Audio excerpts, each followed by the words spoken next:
As it stands today, as we're having this conversation, authorities in Nigeria cannot tell you exactly how much refined petrol is consumed in Africa's biggest oil producer.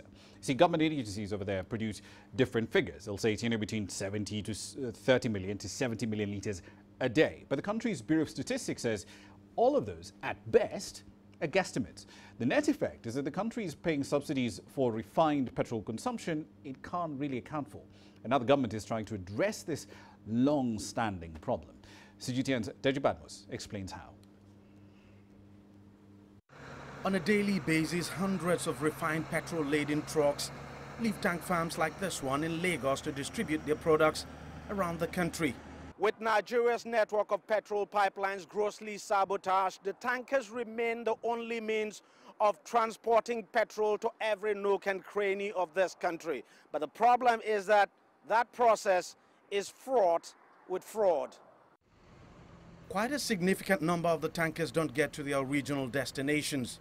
They're diverted and most times moved across the border where the petrol is sold at higher prices, making it difficult for Nigeria to properly account for what it consumes and blows up the country's subsidy spending.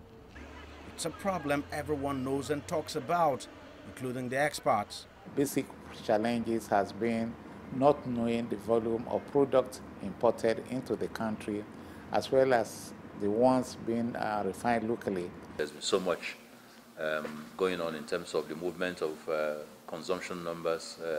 We've gone from 30-something million litres a day to about 70 million litres a day, at some point 80 million litres a day during the difficult time. Nigeria spends over $5 million every day in petrol subsidy, not knowing if indeed Nigerians consume that much fuel. It's part of why the government now wants to address the problem once and for all and save the country much-needed revenue.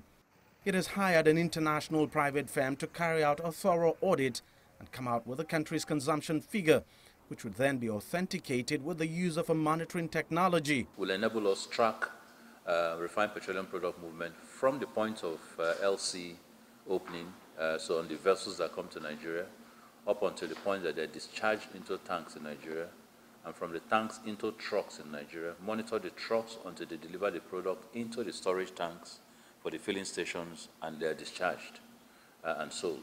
Energy experts like Diron Fawibe says while the initiative will make a huge difference, it's still not the ultimate solution until the country rids itself of petrol subsidies. Until we are able to sufficiently refine petroleum products that will meet national consumption, it is only when we are able to do away with importation that the problem of subsidy will disappear. The government is spending about $47 million on the project over the next 3 years. But it says in about a year, Nigerians will begin to see the impact of the new technology and the savings that would be made in subsidy payments. Deji, CGTN, Lagos, Nigeria.